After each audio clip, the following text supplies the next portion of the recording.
Welcome everyone. I'm Kathy Newcomer and I'm the director of the Trachtenberg School of Public Policy and Public Administration here at George Washington University, and I'm delighted to welcome you to our series, our breakfast series on grants management. We are a graduate school only with MPA and Master of Public Administration, Master of Public Policy, and a PhD, all in dealing with public service, broadly construed, and clearly grants management is a critical area for an intergovernmental system as complex as ours. So we've dealt with a lot of really interesting issues through this series, and I always learn something, and I welcome you both to campus and also to the grants management community, and I hope that you will get something out of this. I am very excited. I learn something every time we have this. It's really neat. We've dealt with a lot of interesting, complex facets. I'd like to introduce my partner here in this. Jeff is our REI partner representative in organizing this series. So Jeff, thank you very much for once again coming here to campus. Thank you, Kathy. I believe we're live streaming on the web, and so I'm going to ask, for the most part, if we can, for people to use a speaker, for example, a microphone, for example, if you ask questions, so that the folks online can hear. So first, I want to describe a little bit about the purpose of these events, although it may be clear to you. I know a number of you have come previously.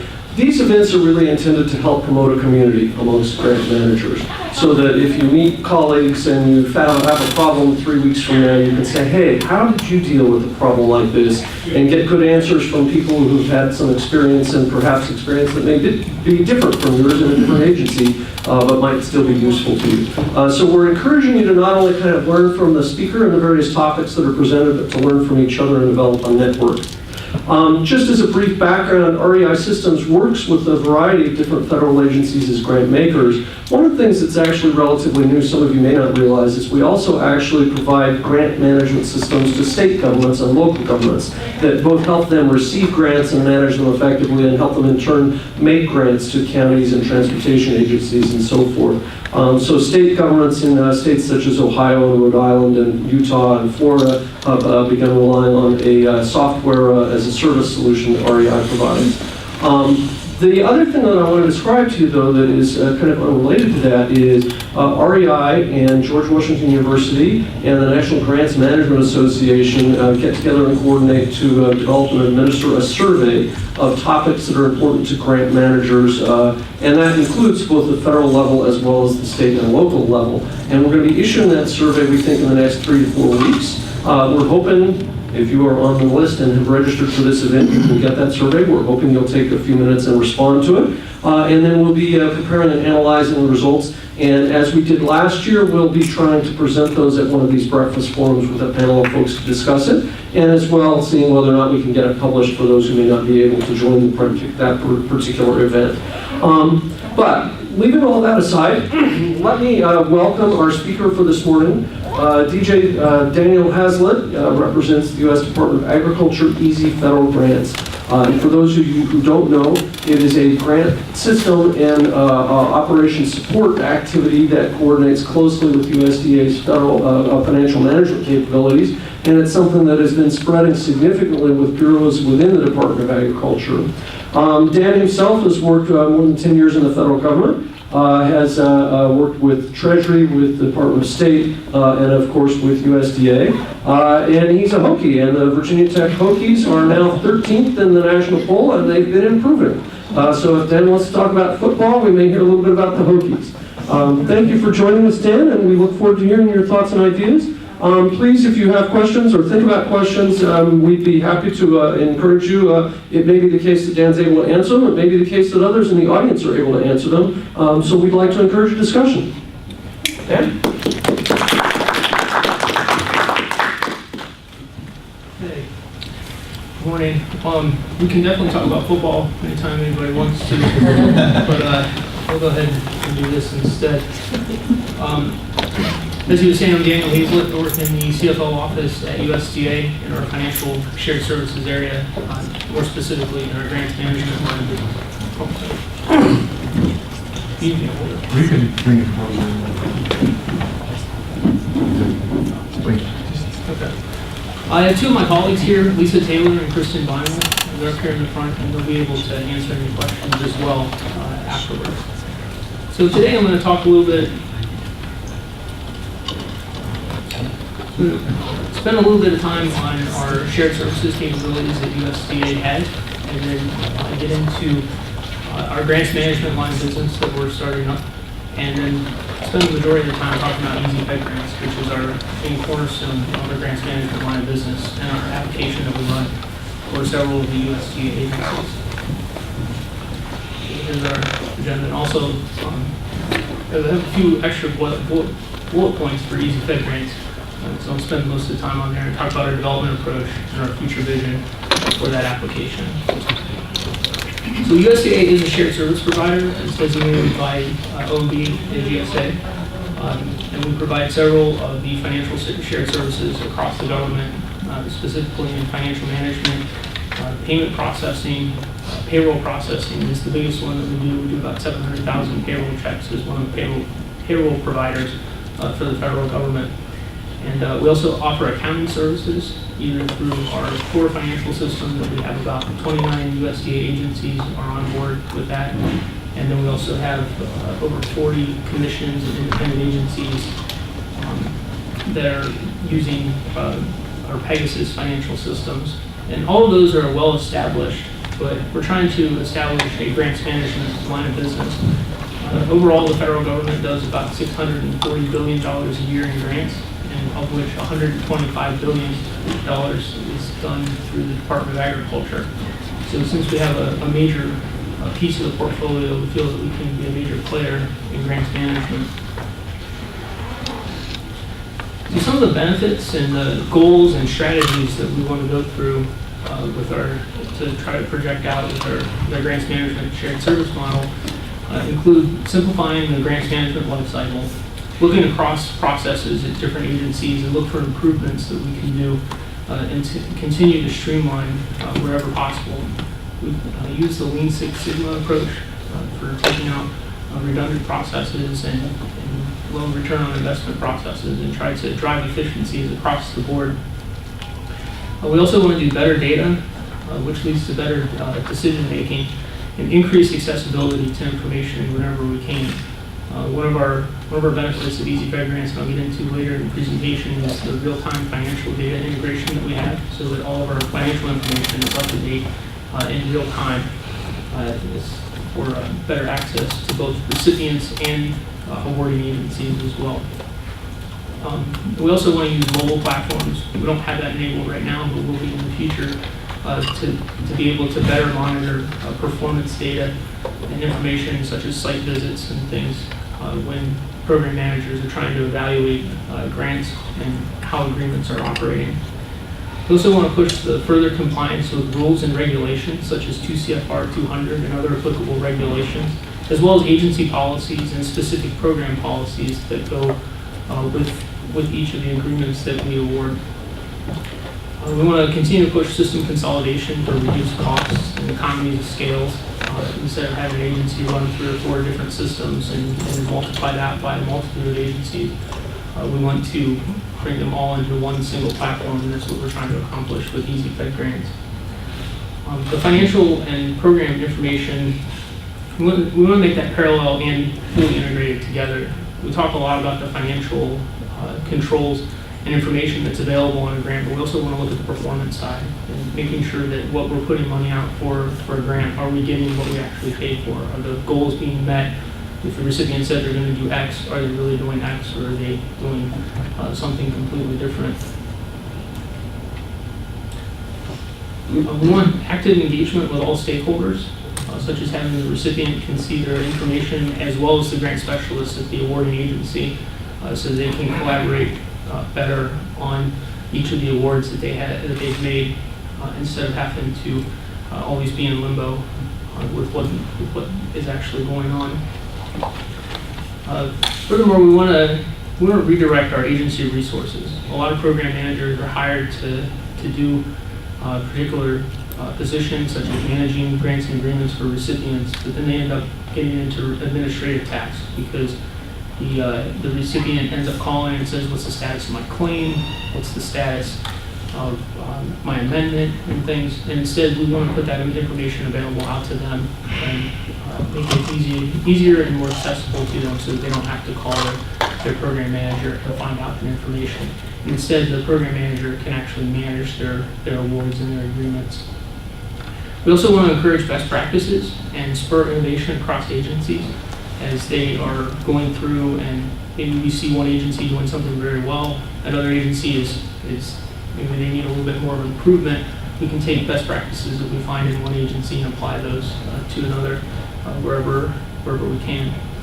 And also finally, the fewer errors and more automated processing wherever we can to reduce those errors and make it so that data is better managed and that people know exactly what's going on all the time. So the corner piece to our grants management line of business is ezFedGrants. And it's a one single platform that we're trying to push to improve efficiencies, the transparency, the accountability, and reduce costs throughout the grant life cycle. So as we're doing all this, as we're getting our grants management line of business up to speed and further growing it, we pushed into the ezFedGrants and begun to develop it. We've developed it and we're continuing to make improvements on it and bringing on more agencies. But I'll talk a little bit more exactly what that entails.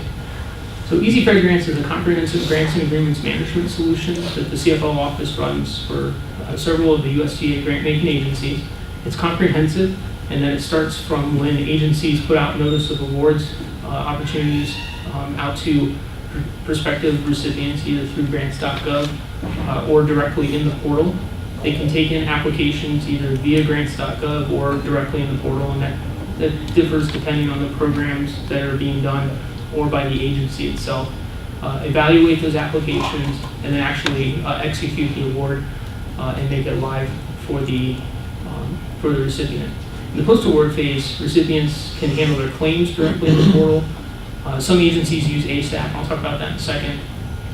And then they can also do their progress reporting, either both financial and performance reporting directly in the portal, as well as do any amendments that might be needed on the award. And then finally, we can handle closeout of the award and then make information available for financial audit and reporting. Question? Is it used for competitive grants as well as block and formula? Yes, we're starting with the competitive grant. Well, let me rephrase that. I'm looking at Lisa. 2018. Yeah, 2018 for NIFA for competitive grants. Right now, I'll get into more of the programs that are using it currently. But yes, we are moving in that direction to be able to do the competitiveness and also have the complete evaluation and panel reviews in the application as well. I think for FNS does the state block grants, so for SNAP, we use SNAP in our system as well. Okay. Mm-hmm. So we're integrated with the USDA financial system for accurate real-time information. All of the financial transactions that happen on an agreement are immediately hit the general ledger in our core financial system, and those numbers are updated. We're interfaced with ASAP and grants.gov. For grants.gov, agencies can they develop an opportunity in the portal itself and then push that directly to grants.gov and then take back applications from grants.gov. NIFA, which is National Institute for Food and Agriculture, they currently do that for all of their awards. Some of the other agencies, they have a few programs that are out there, but most of them are currently only doing applications in the portal. And we're hoping to expand the use of grants.gov in the future. We're also interfaced with ASAP. NIFA and the Food and Nutrition Service use ASAP exclusively. The other agencies are currently using the SF270. We have an electronic version of it in the system that they can submit 270s to get reimbursement for their programs. We're hosted in a cloud service by a cloud service provider. It's FedGrants certified for security. We've been in there for about a year. Since 2013, we've distributed more than $275 billion in counting in the system across the 7 agencies that are currently deployed. which include the agricultural marketing service, the animal and plant health inspection service, the foreign agricultural service, who was actually the first agency to be on board in 2013, the food nutrition service, the National Institute for Food and Agriculture, the Natural Resources Conservation Service, and the Office of Advocacy and Outreach. We are working with an eighth agency right now, which is the U.S. Forest Service, and we expect them to have their first release into the system sometime in the middle of next year. We're growing pretty rapidly, and we have over 2,000 users in the system right now, and we're projecting 350,000 by the end of 2022. And that'll come primarily from the volume that will be introduced when NRCS fully ramps up into the system this fall, when they put it live out to their recipients, as well as when the Forest Service comes on next year. The system is common to all, but recipients are subject to variations based on the different programs and different the programs and the regulations that might be guided around certain agency policies and things. And so agencies have the ability to configure the system how they want. They all operate on a platform of having internal management screens that they use, and then the recipient can do things in an external portal. With the exception of FNS, they do not utilize the external recipient portal, and they operate off of a modified version of the internal portal to administer the domestic nutrition assistance programs. So we have a streamlined workflow, being that it's an enterprise system, and we've been able to streamline several processes. One example is payments going out to recipients. In the past, it used to take 2 to 6 months in order to get a payment out the door to a recipient. We've been able to bring that down to just 3 to 5 business days, and part of that time is waiting for the financial institution to actually release the funding after Treasury has made a deposit to the recipient. It's called ezFedGrants, but we also do additional transaction types such as repayments, advance and reimbursement payments, memorandum of understandings, collection agreements, cost reimbursable agreements, and when the Forest Service introduces next year, we'll be able to do interagency agreements as well. We offer end-to-end support for recipients and awarding agencies. We have regularly scheduled training for both internal and external users. We have a pretty robust help desk. In the system, we give the ability to contact our help desk, which we have staffed with about 8 to 10 people right now. And we answer those questions pretty quickly. We can also call people immediately and research any issues and things. And we also have up-to-date documentation that we constantly are updating if we get a lot of questions about how to do things, or we get a lot of questions about what's going on with particular awards, we'll put out updated documentation whenever needed. We have the insured compliance. There are business rules that are built in to make sure that program compliance is being taken care of, such as the rules that are around different programs for the varying agencies, as well as the overarching regulations such as 2 CFR 200. We've increased the speed, like I talked about with the payment situation, and we're shared services ready, and we also have a financial integrity that's built in. Can I ask a question? Sure. And actually, as people ask the question, it might be helpful if you repeat it so the folks online could hear. Okay. I have to say that 2 to 6 month improvement down to 3 to 5 days is astounding, and it makes me kind of wonder whether other federal grant makers in the room, do they hit the same 3 to 5 days, or are they faster or slower? But it also makes me think, that must be something you say as you try to persuade the Forest Service, hey, you ought to come on board with our ezFedGrants program. Look how fast we are. We go in 3 to 5 business days for payments. Are there kind of other key performance characteristics that you describe to them to kind of help them understand what the benefits might be that are as clearly quantified as that? Well, with regards to the payment streamlining, I know Chris had said that it used to take 17 human touches in order to get a payment out the door, and now it's only down to 1. And so by automating a lot of that workflow, we've been able to do that. As far as other closeout. Closeout is another big one where everything is, they start the closeout process instead of, it goes into the workflow, and the system takes care of a lot of those processes that used to be manual. As far as other USDA agencies, we haven't had to sell very much. They've been lining up and trying to get in the queue. So it's pretty much sold itself. And we have a governance structure where it's very collaborative, so that we get a lot of input even from those that aren't in the system yet. So it's been great from that aspect. Well, one thing, that's very important to point out. It's all voluntary to come into the system. We don't go out to agencies and say, you're coming into the system next. They come to us, and as Kristen mentioned, they're on the governance board as well, so that they can see what's going on, and when they decide that they think the time is right for them to take advantage of the opportunity. You have a question? Yeah, for the interagency agreement function that you'll be launching, will that do the Treasury, the 7,600 forms? And so will it just be ones that USDA initiates, or even ones that you're receiving? Both. Could you repeat the question so folks online can I'm hear? sorry, the question was if the IAA functionality that would be introduced next year, would that also include the interagencies agreements that come in from external agencies, or just in USDA? And the answer would be both, USDA and non-USDA agencies. You have a question? And are agencies outside of USDA also sort of in the queue? Are there like a few agencies that have shown interest and lining up?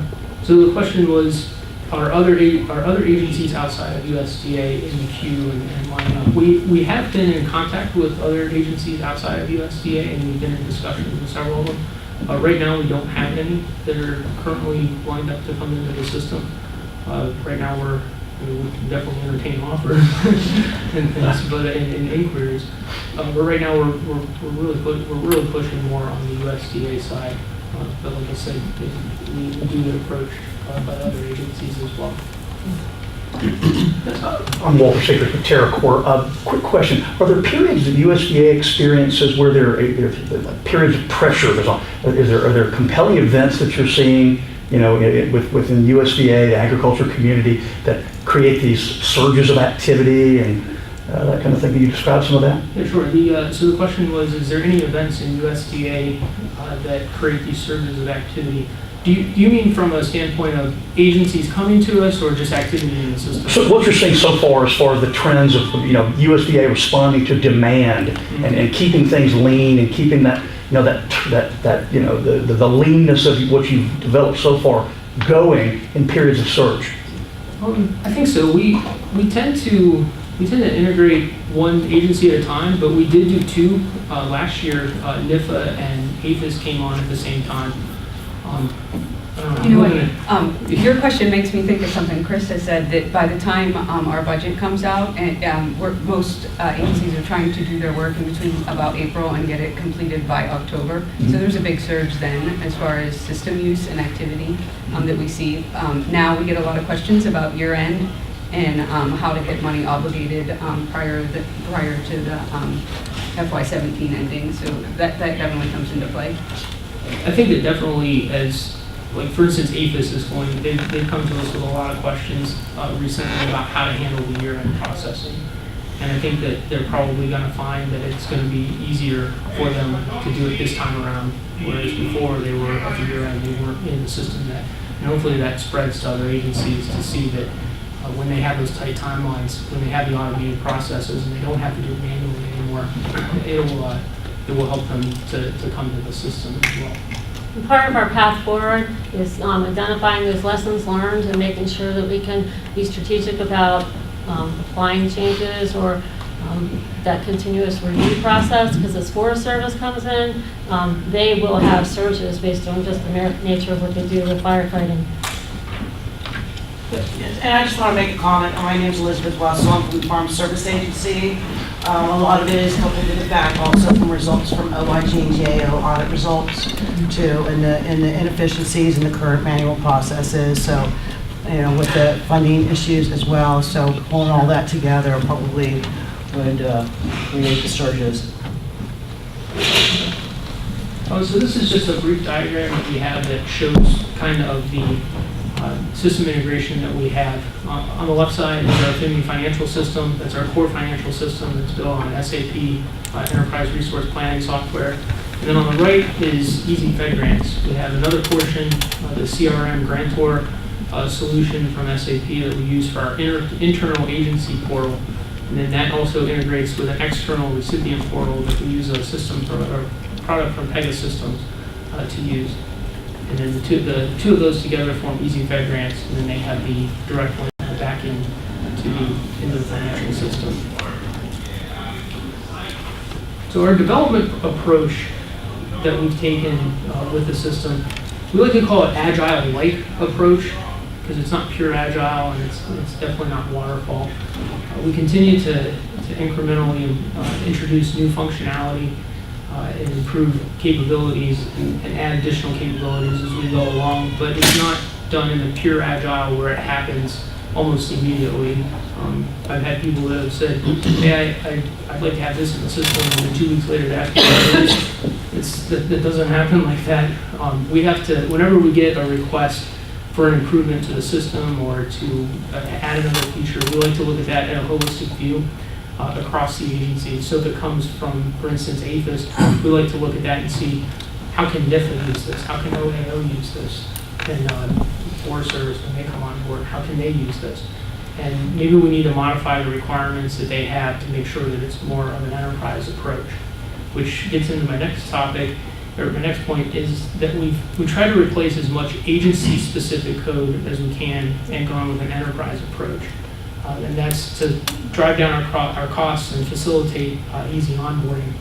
In the old approach, the traditional approach that USDA used to use was we had a lot of custom code and a lot of custom configuration and very little enterprise code across the board. We kind of flipped that upside down and tried to make as much enterprise code and configuration as possible. That in some cases that means to modify their current business processes to fit a new way of doing things. But we have very few custom capabilities. Workflows are customized in some respects. For instance, one agency might need 4 approvals on something, where another agency needs 3. And so those are examples of different customizations that we have. I've worked with a number of different grant-making organizations and federal departments, and even within a single department, I talked to one yesterday, let's leave them nameless. It was kind of clear that, you know what, we don't really want to change the way our bureau does business just to make it consistent with the way these other 3 bureaus in our department do business. We don't want to consolidate. How have you overcome that? So the question is how do we overcome the reluctancy to change business processes? We definitely try to work with them to see what's the best approach. Maybe they don't need to completely change. Maybe it is because of the configuration. Maybe we can just change our workflow a little bit to match how they do things. But we definitely try to encourage as much as possible to look at maybe changing the way you've done business. I was down in Raleigh last month, helping NRCS come on board. And one of the things that they said was, oh, this is going to be totally different from how we used to do things, but in the long run, and that's going to be painful for the first couple of months, but in the long run, this is going to be a lot better for us. And I can see how this is going to make things a lot easier for us. And so we try to drive those benefits and try to highlight them consistently and help to push that message. Sure. Oh, I'm sorry, go ahead. Yeah, good. I'm sorry. You go first, John. Just to follow up on your comments about changing business processes, what's been your experience as agencies are coming on board in the tension between what you can change and what's mandated by grants policy? So the question was, I'm sorry, can you Sorry, what have you seen is flexible in terms of what choice there is for change versus what's driven by policy mandate from a grants program perspective? Okay. So the question was, what have we seen from what's driven from a policy perspective and what can be changed? I'm looking at you, Kristen, Well, I here. think with experience, we have a policy committee, and so a lot of the members of the committee will, if there's some competing interests, we will put together a vote And that's usually what drives it out. We will take a vote and we will let, not OCFO, but we will let the agencies that are in the system or onboarding into the system decide if it's something that's legal, it's a legal mandate, then there's not much we can do, and that usually jumps to the top of the list. The only thing to address Jeff's question, I think the decrease in budget has helped us with people changing their business processes, because the more standard we can be, I think the better. And my question was sort of related to that. I think the governance process that you have in place, right? I mean, I've seen that there are, whenever I've seen, I think the standardization things work successfully is when you have governance that is centered around policy, where they are sort of driving the standardization across the enterprise.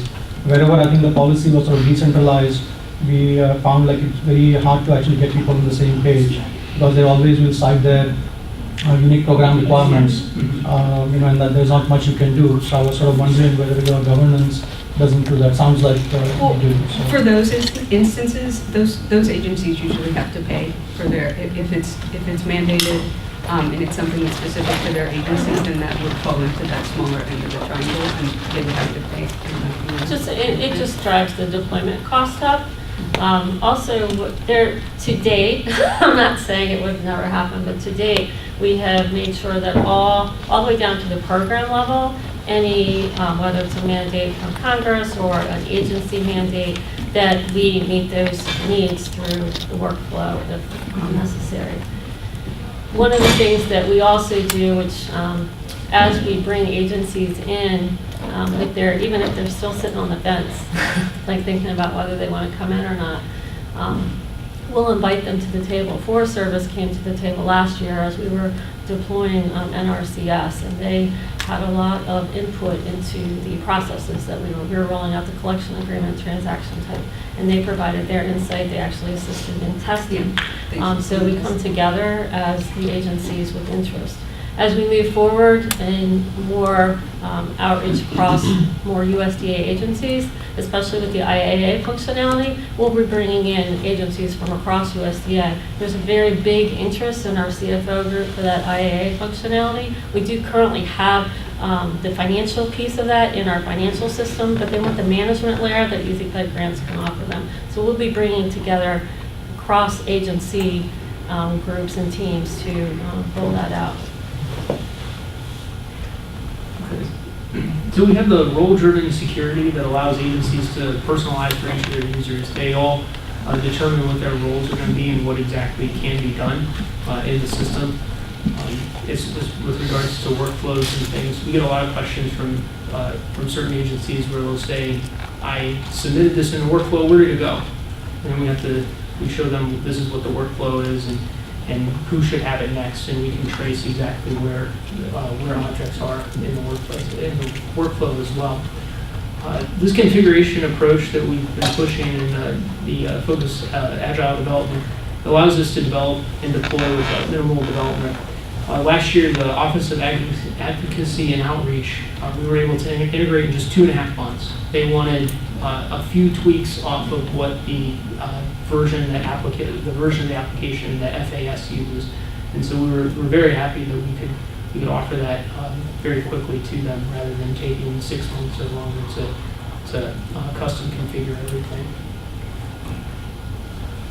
It is our vision that we'll have all 17 grant-making agencies and 253 CFDA programs that are run by the department into the system in the next 5 years, and they would represent about $125 billion a year transaction volume.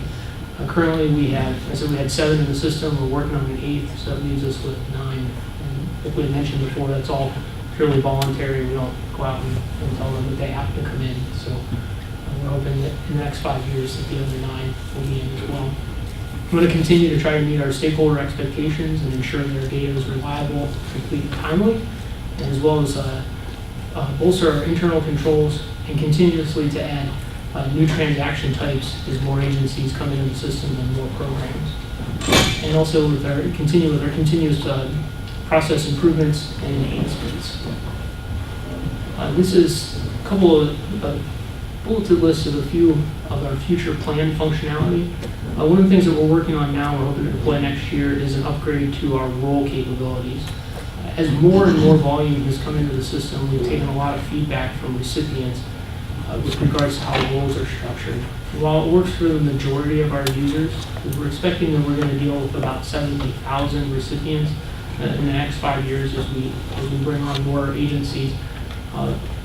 While a small percentage, it's still a significant amount, approximately about 2,000 or so, 2,000 to 3,000, primarily with universities. They've come to us and said that the roles need to be customized a little bit more and more segregation for the way that they're set up, so that they don't have to completely revamp the way that they're structured or go hire people. Which also goes back to the recipients being able to be associated with multiple organizations. And organizations being defined as a DUNS cage code combination.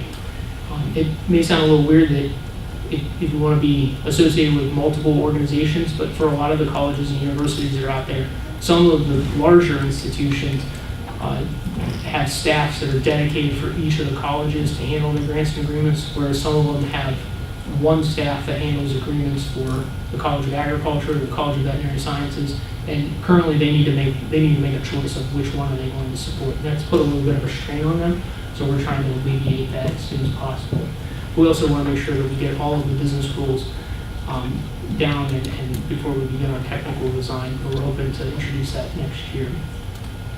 We're also going to introduce the ability to create amendment requests directly in the system. The amendments are handled in the system, but it requires the recipient right now to call their grant specialist and say, I'd like to do an amendment, and they start the process and push that out to the external portal. We want to utilize mobile technologies for performance reporting. It's one of our things that we'll be working on in the coming years, so that it makes it easier for program managers to better monitor their boards.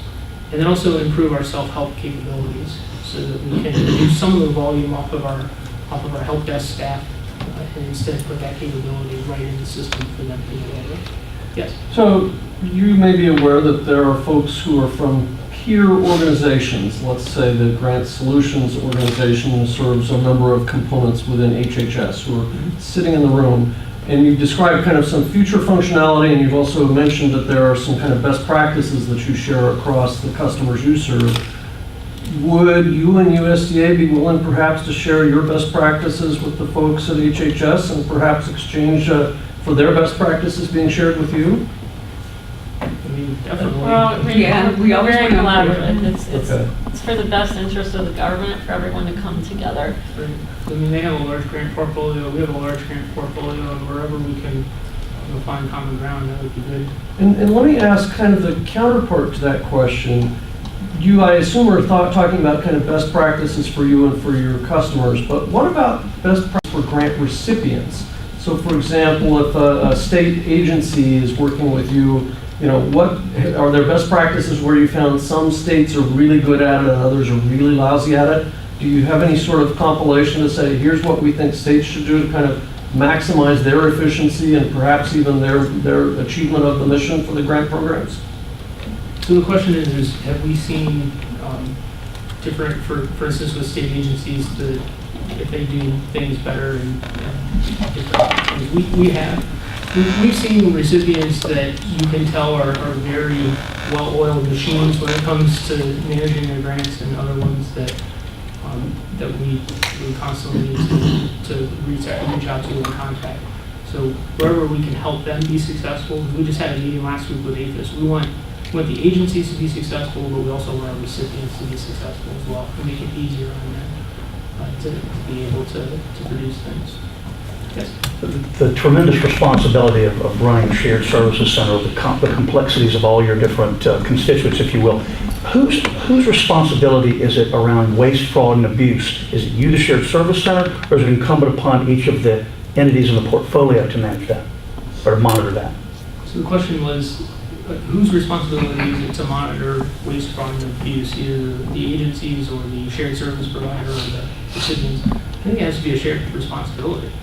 I mean, agencies need to know to look for signs of it and be constantly monitoring awards. At the same time, recipients need to take the approach that they need to know they need to be informed of what the rules are that they need to follow, and also be willing to make sure that they're effectively managing funds as well.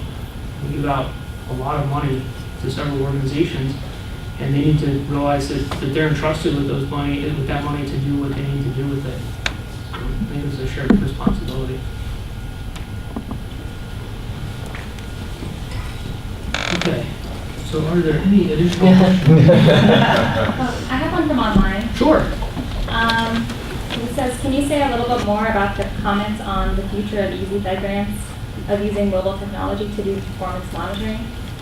Sure. So one of the things that we want to work on is using mobile platforms, especially for site visits. We do not have this in the system yet, but we want to. It's one of those things that are our longer term goal to integrate. We focus so much on the financial side, but also want to get into the performance side. And so one of the things that we brainstormed is looking to see how can program managers go out in the field when they're making their site visits, and instead of having to take notes and come back and put it in the system, can they just do it right there on a single mobile platform? And so we're going to be looking at ways to do that. The tool that we use for the external portal allows us to easily make mobile applications. So it wouldn't be a separate application; it would just become part of the application, and would just be mobile enabled to display on something like a phone or an iPad. Yes. You guys are always confusing. So I think as you're onboarding newer agencies, right? Mm-hmm. I'm assuming that they are using some sort of legacy system or some way of actually performing their work. Mm-hmm. What sort of advice do you give them in terms of cutover, right? Do you ask them to bring their data in? Is there sort of data migration involved? Or do you ask them to leave the old data where it is and start new? What are some of the recommendations that you make to them? So the question is what happens to legacy data for legacy systems when an agency comes in? It really just depends. It's up to them. We give them options of what they can do. For NIFA, for instance, they elected to put no old awards in the system. They're going to continue those in their current system, and they went from FY17 and that's how a lot of the agencies have done it. For FNS, for instance, they went back 5 years to get their state agreements and put those in the system. So that was a huge undertaking to migrate all of that data into the system. Yes? Hi. Is your system available on mobile? So a recipient wanting to access their account, like on their iPad or cell phone, they can do that, as well as the program manager or any person in the chain. So the question is it currently available on mobile platforms? It is, but it's not what we want it to be. It's not in the current mobile app configuration. It's just the miniaturized web version of it right now. For program managers specifically, the internal portal is not accessible off the USDA network right now. So they would have to be VPN'd in, in order to make a connection to the internal management screens. But recipients could view it on an iPad or on a phone or something. Sir? You mentioned earlier that there's integration with the SF270, and I know that USDA does a number of different financial transactions, some of which are clearly grants and some of which sort of get into that gray area of subsidized loans and other things. How far down the spectrum of those gray areas do you think this solution will eventually accommodate? So right now, our loan programs are not in that realm. It doesn't mean that as they see the benefits of ezFedGrants, that they won't. There's a lot of conversation about our loan programs.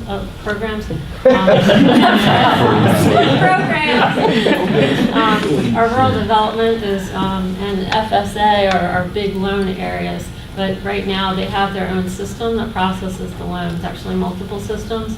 But rural development actually just they now report directly to the secretary, undersecretary, so they may get some more interest in that. PJ, I'm assuming that all of your current customers use not only ezFedGrants, but also the financial systems that USDA operates. And that makes me kind of wonder, it seems like it would be easy, if there's another department or independent agency that's using USDA's financial system, if they want to become an ezFedGrants customer, that might be easy. On the other hand, if there's an organization, let's pretend they use Treasury and the Financial Management Services Shared Service Financial Program, would you ever consider inviting them to become an ezFedGrants customer and trying to integrate with some other agency's financial system? So the question is, would we ever invite other agencies who might not use our financial system to integrate to the system? And we would. We have looked at that for some agencies. We would have to build a link to that, back to that financial system. The only question that then becomes is what ends up being the update times on that financial data. Right now, it's just I think somebody told me it's a 6-second delay. If we go to an outside provider, we would have to look at what that integration would look like and design it and see what those processing times would end up being. But we would definitely entertain that option. So I'll just also add that one of the things that we do know through prototypes, we have the 40 independent agencies that DJ referenced earlier. They are currently using Momentum, and one of our conversation points for cost benefit analysis is being able to integrate our grant solution with the Momentum customers. We know from a prototype perspective it can be done, and we also know the same with Oracle Financials.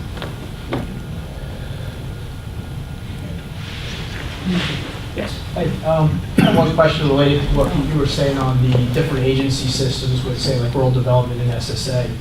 Obviously now with all the reorganization initiatives and reducing redundancies, I'm curious if maybe you guys are hearing anything or there's some direction for some of those other systems to maybe try and see if they can combine for you guys, or if you anticipate that coming. Just seems to be that that's like kind of the time of how things are moving, is just more on department level or reducing those redundancies, right? So yes. It's probably a loaded question. I'm getting a lot of questions in the past month and a half, so it's not clear the direction yet, but there are questions about loan programs and our financial, and there are conversations. I wouldn't say that it's a path forward. Just say it's a conversation. I know it's an interesting time, I'm sure, for many right now. Just it is. wondering if you guys have heard anything on that, so I appreciate it. Any other questions? Yes. Do you have any functionality? I know all of us are pushing more data under the Data Act over to USA Spending. Are there methods within your system to look across organizations, recipient organizations, across the programs, or is that siloed that only the programs are looking at their recipients? So the question is can we look across agency data? We can. Being an OCFO, we can. The agencies only see what they're supposed to see. If I'm a program manager at APHIS, I'm only going to see APHIS data when I log in. And it's the same with, but on the recipient data, on the recipient side, when they log in, they see their entire portfolio. If they have agreements with APHIS, NIFA, and OAO, they'll see their entire portfolio. So they can see what they have across different agencies, but as far as the agency perspective, they can only see their own information, unless you have the right roles like we do in the CFO office to see everything. Yes. One of the things I saw in reading President Trump's skinny budget several months ago was there were some grant programs where the conclusion was they're just not achieving program results. We're not going to kind of take a 3% cut in the program. We're just going to eliminate it entirely.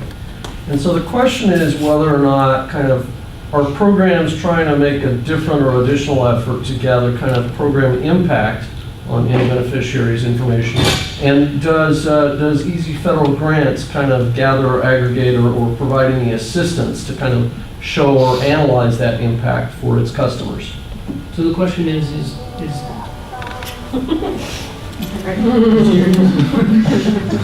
so the question was, are we able to gather the information to see across for data especially for programs that for grant programs that could potentially be eliminated. We can definitely see the financial information.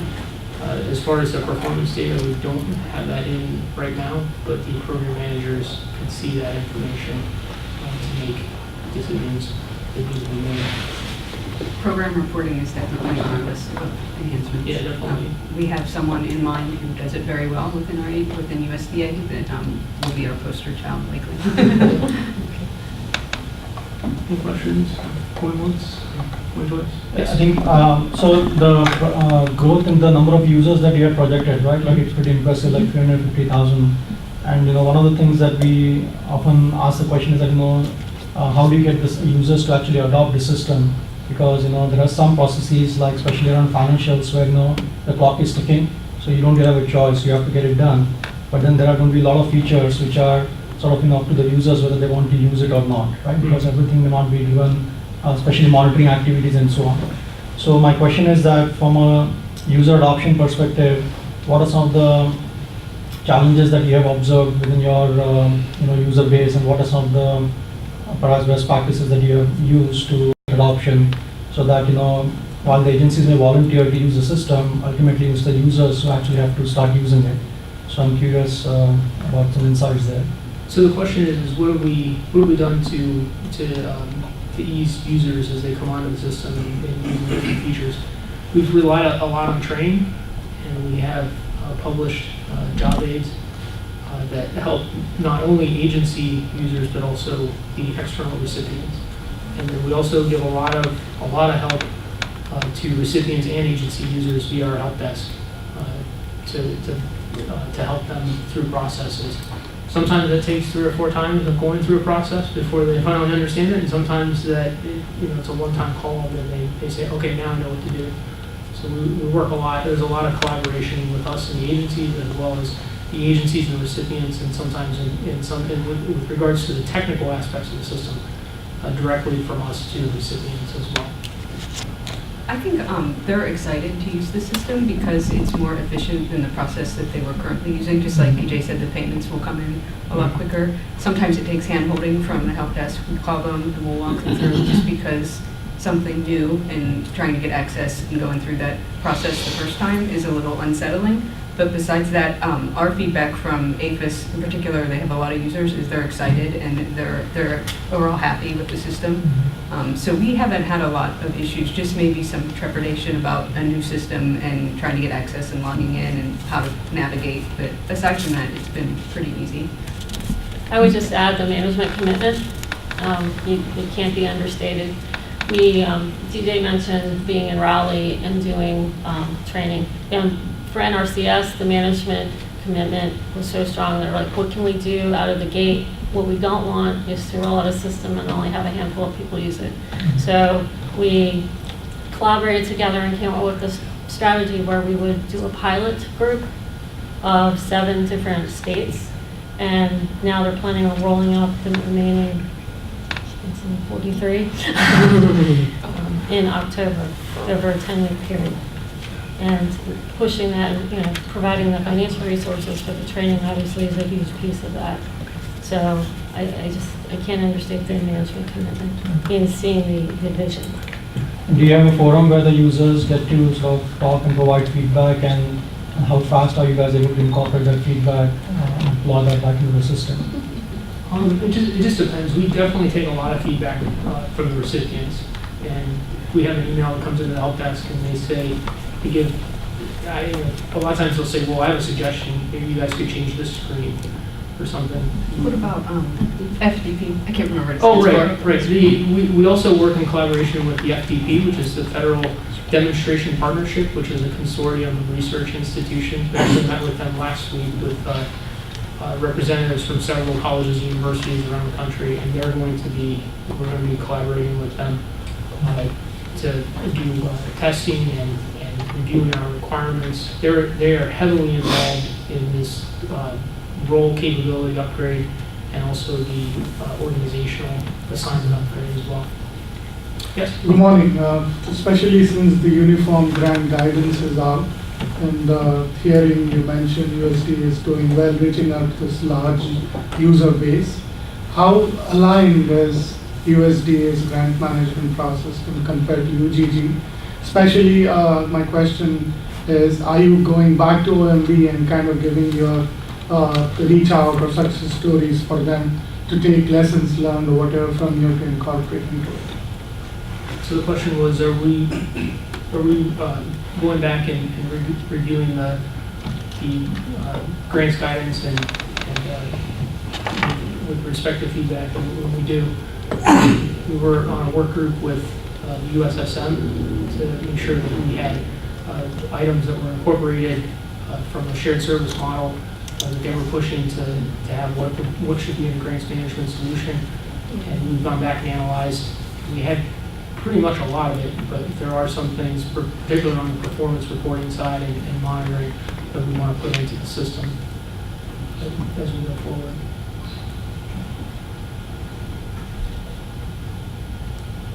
None? Let me say one or two quick things and then ask also Kathy to come up. First, I want to thank you very much for your time and sharing your ideas and thoughts and kind of status with us.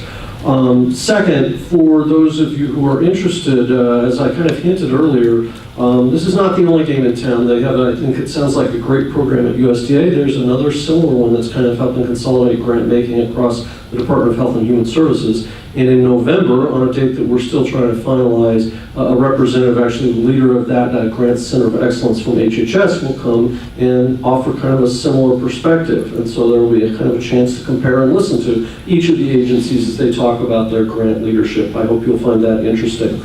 But thank you very much again, and we appreciate your time.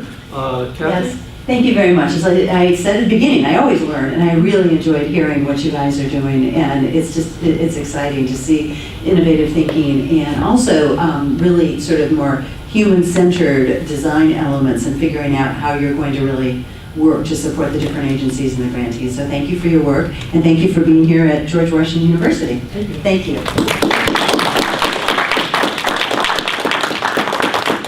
Thank you all for joining us today, and I hope you'll be here next time. Thank you. Thanks, Jeff.